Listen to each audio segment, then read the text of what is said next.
Good morning and a very warm welcome. This is the Breakfast Rundown on TV1. I'm Theruni Karunaratne.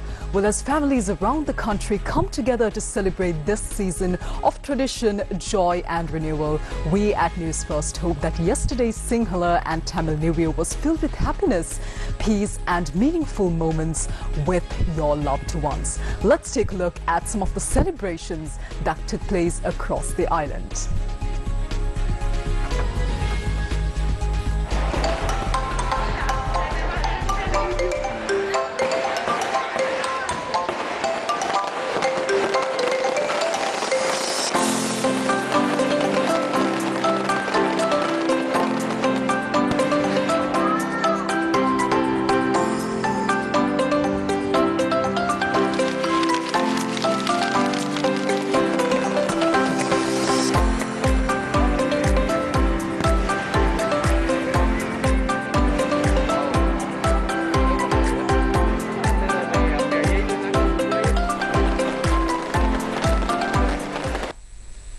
Well, what we just saw was some beautiful celebrations and how Sri Lankans around the island welcomed the Sinhala and Tamil New Year yesterday. With that, let's move on to the top story this morning now. Special transport services will commence today to facilitate the return of those who went to their hometowns for the Sinhala and Tamil New Year. Deputy General Manager Operations of the Sri Lanka Transport Board, THRT Chandrasiri, said that additional buses are scheduled to operate from today until the 21st of April based on passenger demand. Accordingly, these transport services will operate primarily from Colombo, Maharagama and Kadawatha. Meanwhile, the Department of Railways has also introduced special train services today to facilitate the return of people who went to their hometowns for the Sinhala and Tamil New Year. Now, these train services will operate from Galle, Kandy, Anuradhapura and Kankasanture. Now, according to the Nakatsi tour of this year, the ritual of anointing of oil is scheduled at 9:04 a.m. tomorrow. This tradition promotes good health and protection for the year ahead.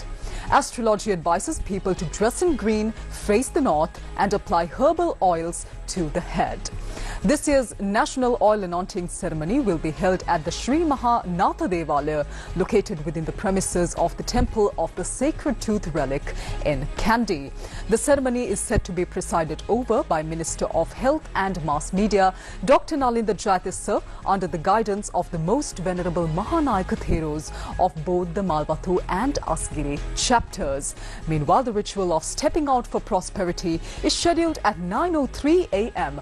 on the 17th of April. Astrology advises people to face the north while clad in gold attire, eat milk rice with a sweetmeat of choice and step out of the house.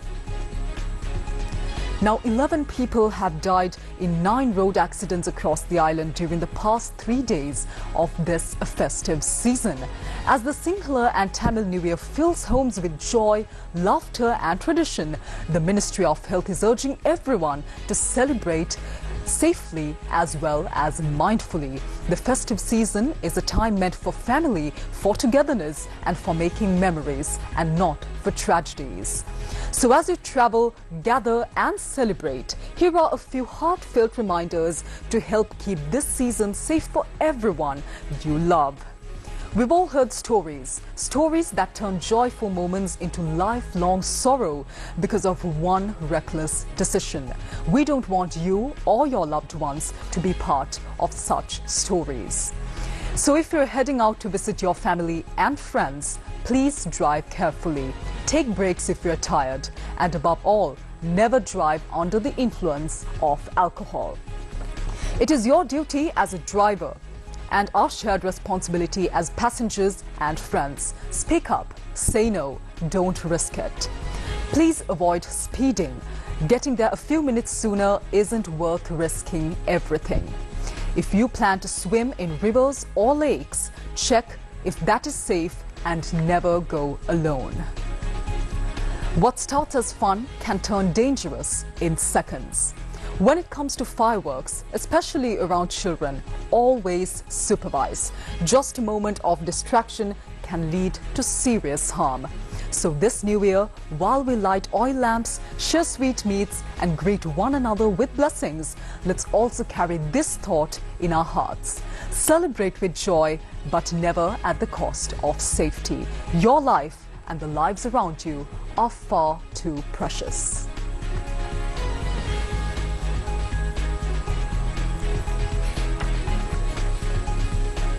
Moving on to more local news now. The issuance of tokens for one-day and regular services for passport issuance has been limited today, tomorrow and the day after. The Department of Immigration and Immigration says that these services will only be available until 12 noon on these days. The department adds that the 24-hour service, which operates under the one-day service, will not be available on these days. Now, the Sri Lanka Transport Board will deploy approximately 75 buses within the Kandy city limits to facilitate devotees attending the Sacred Tooth Relic Exposition. Deputy General Manager Operations of the Sri Lanka Transport Board, THRT Chandrasiri, stated that the aim of this initiative is to minimize traffic congestion within the city. The program is scheduled to commence from the 18th of April under 2 phases. Let's move on to some election-related news this morning. Now, the National Election Commission says that postal voting for 18 local government bodies, including the Colombo Municipal Council, will be delayed. This delay is due to the postponement of printing of postal ballot papers following an interim injunction that prevented the local government elections scheduled for the 6th of May in these local government bodies. Chairman of the National Election Commission, RMAL Ratnayakar, stated that they are currently studying the court rulings and taking steps to accordingly inform the government printer. However, postal ballot papers for 227 local government bodies have already been distributed. Postal voting for the upcoming local government elections is scheduled for the 22nd, 23rd and 24th of this month. Voters who are unable to cast their votes on those days can do so on the 28th and 29th of April. Now, the Court of Appeal issued an interim injunction on the 7th of April, suspending election proceedings in 18 local government bodies, including the Colombo Municipal Council. This was in response to writ petitions filed by several political parties and independent groups against the rejection of their nominations. However, on the 11th of this month, the Court of Appeal ordered the removal of this interim injunction. This order was issued after ordering the reacceptance of the rejected nomination papers submitted for those local government bodies. The Court of Appeal issued this order after considering a motion filed by the Attorney General. Finally, on to your weather forecast this morning. Showers or thunder showers will occur at several places in most parts of the island during the afternoon or night. Showers may occur in the Western Province and in the Galle, Mathura and Putlam districts during the morning hours as well. Fairly heavy falls of above 75 millimeters are likely at some places in the central, Sabaragamuwa, southern and Uva provinces. The general public is requested to take adequate precautions to minimize damages caused by temporary localized strong winds and lightning during thunder showers. Meanwhile, misty conditions can be expected at some places in the Sabaragamuwa, central and Uva provinces as well as in the Polonnaruwa district during the morning hours.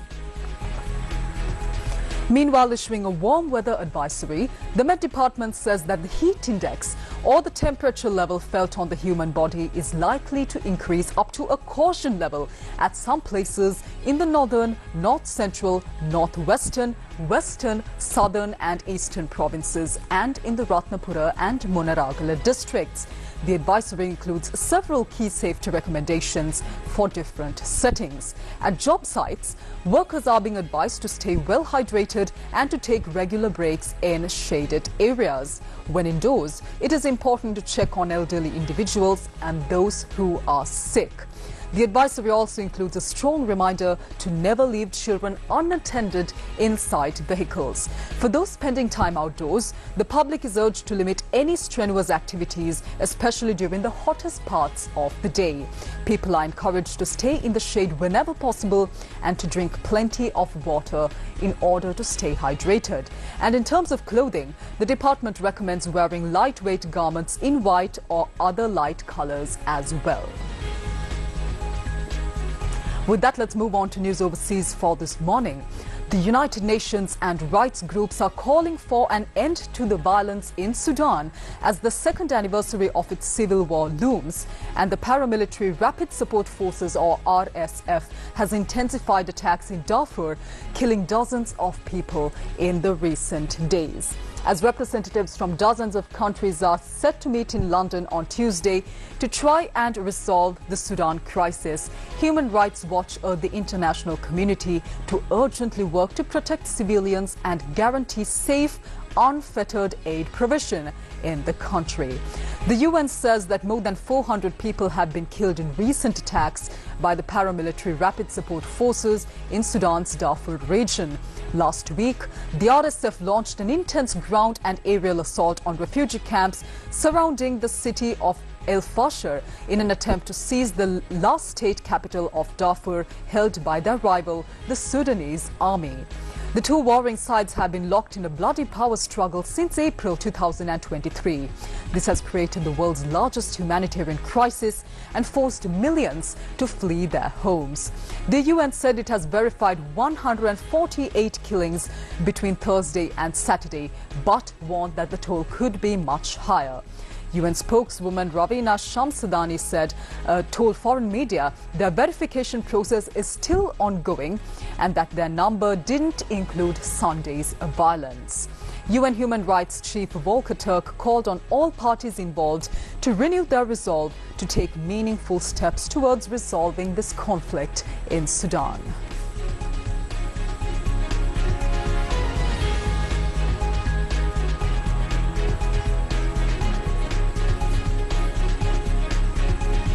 Well, that's a wrap of this morning's edition of the Breakfast Rundown on TV1. I'm Peruni Karnaratna. Do join us tomorrow as well, right here on TV1, same time, 7 a.m. for more of the very latest from here at home and around the world. Until then, take care. Have a wonderful day ahead.